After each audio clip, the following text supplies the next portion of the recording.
Iran Jordan అంతు చూస్తుందా?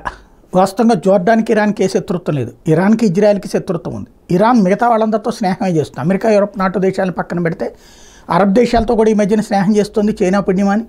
అదే సందర్భంలో Israel చుట్టూ ఉన్నటువంటి దేశాలతో కూడా స్నేహం చేస్తూ ఉంటుంది.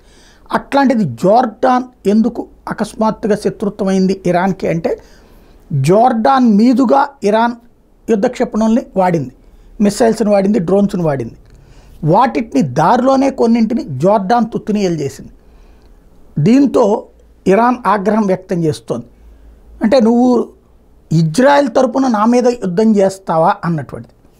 జోర్డాన్ ఏమంటుంది, నేనేమి నీ మీద యుద్ధం చేయలేదు, నీ దేశం మీదకి ఏ ఆయుధం పంపించలేదు, కానీ నువ్వు నా దేశం పైనుండి పంపించావు.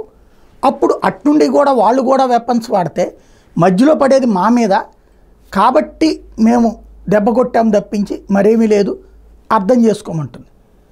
ఇరాన్ మాత్రం రెచ్చిపోయి మాట్లాడుతూనే ఉంది.